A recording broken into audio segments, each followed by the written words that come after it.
Hello, everybody. It's Mari-Lyn Harris here from Hard at Work, and today I have Matthew Cahill on the line with me. He's an expert and working with workplaces and really trying to bring social justice to the workplace. And so, welcome, Matthew. Thank you, Mari-Lyn. How you doing today? I'm doing great. Great. So, Matthew, can you tell us a little bit more what you do and how you got started doing what you're doing? Sure. Thank you again for having me on this podcast. I really appreciate this opportunity. Yeah. My professional career started when I was still an undergrad in college, and I was working in an alternative school for at-risk youth and fighting and advocating to get them back into mainstream schools. So this was, I call it social justice work. Before that type of work was called social justice, as we were really trying to disrupt the educational, institutional biases of removing problems, like just putting problem kids who are perceived as problems all together in one school away from others who weren't perceived as problems. And there were all sorts of racial and gender undertones that were infused into that process. And then from there, I broadened my horizons by going overseas and teaching at an international school, and then returned to graduate school in the United States and pivoted to the private sector. And there I ran corporate universities and developed leadership development programs for leading technical companies, or tech companies, up through and beyond 2010, but it was in 2010 that I started the Percipio company to really streamline these programs for onboarding, hiring, and to foster inclusive workspaces. Okay. So in fostering workplaces, so what does that mean for you that you're doing that? Oh, that's a great question. It's a term now that's used predominantly as an extension to diversity in the workplace. So I think there's been a movement for quite some time to create a more equitable workplace and really diversify the workforce. And what the inclusion piece is often referring to is more of a philosophy that a company is taking on, or a mindset to really try to hear employee voices, to value input in the information age, as companies see that as I think the leading companies see that as a strategic differentiator, something that keeps them above the rest of their competition. Okay. So, I want to ask you about your empowering individuals. So you use the word biases. Is that correctly? That's how you pronounce it? Anyway, so what does that mean? What does bias mean? Yeah, like you call yourself a bias migration expert. So I just want to clarify what that kind of means.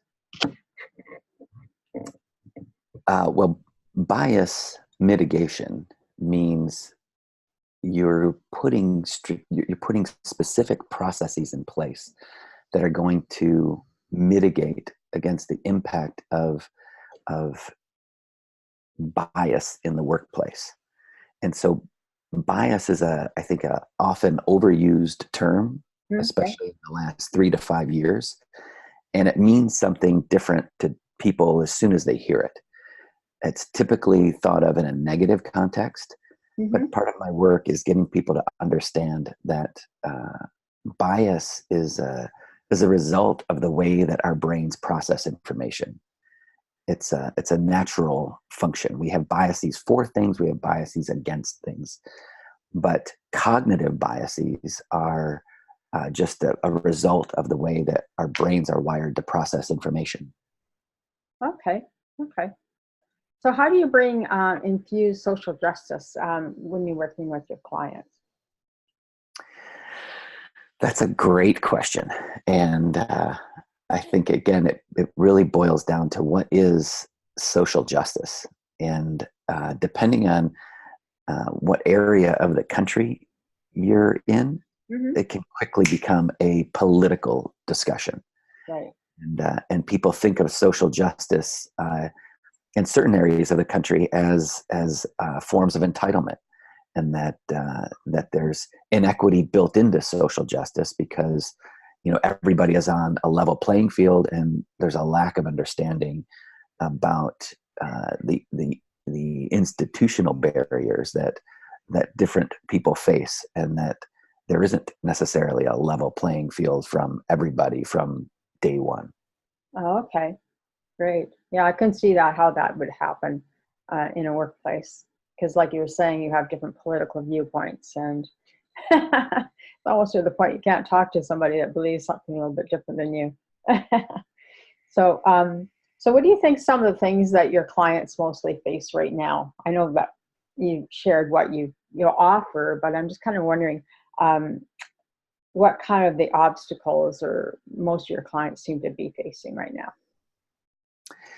I think it's easy to categorize these into two different uh, types of obstacles. So small companies, they tend, I think, to rely on um, their unconscious cognitive biases, right? They tend to be more proactive Hmm. because they want to create and maintain a more inclusive atmosphere in their workplace. People are the number of people in small businesses. They tend to be um, extensions of their existing relationships, right? Because it's a small number. You're talking about college roommates or childhood friends or maybe family members working together. There's a high level of trust, and Hmm. partly because the relationships have stood that test of time. And so I think the obstacles that small businesses face are more of there's not enough time, and there's many roles that people have to wear, Right. and and if they're good at it, then they're going to continue to grow and start to add more people into the mix. And when they start doing that, that's when they can be bit by a lot of their own cognitive biases, because the thinking that works for them when they're small is not necessarily the same type of criteria for decision making as they grow and grow and grow. And Hmm. with larger companies, the obstacles that they face are very different, because the dynamics in large companies are very different. And so my work with them, it tends to be more reactive, in that they may be struggling with employee retention. They can't get people. They hire good people and they can't keep them, Hmm. or the biases that they have may have become institutionalized, and then have taken on the form of discrimination or harassment in the extreme cases. Right. Right. Yeah, a lot more tensions. I would think that would be there for that purpose, for for the growth stage where they're at. So, can you give me some examples or of a client that you've had great success with? Uh, sure. There's a particular financial services company that I've been working with that's very committed to um, implementing bias mitigation strategies. And so I worked with their top leadership on a full day retreat. And we went through and really took a look at what their company would look at if you had inclusive practices just woven into the corporate DNA. Right.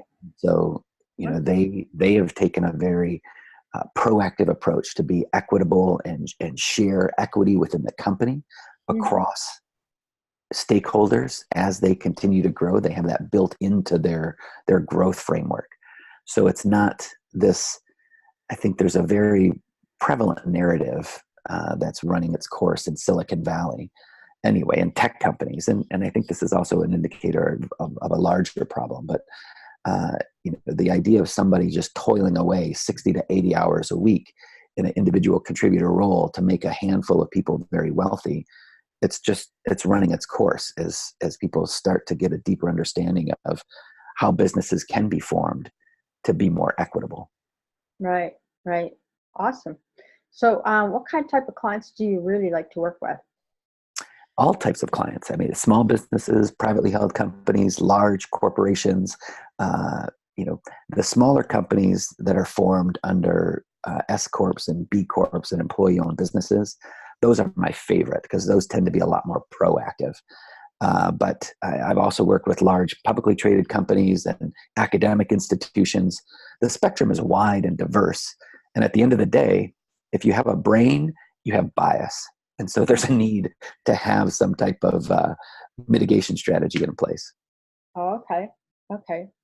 So, what are some couple of tips or ideas that you can share with our audience about um, your your services, or maybe something that you find that's more people need to know more about? Well, I think its first point is to recognize the type of work that we're engaged in, and even formerly manual labor jobs. Like I have a construction company that's one of my clients. Mm-hmm. Not an industry that you would think is being very proactive, or historically the stereotype would not be that it's very diverse or inclusive. But even the construction industry is operating in an information age and a knowledge workforce. And so approaching all workplace interactions with a high level of intellectual curiosity.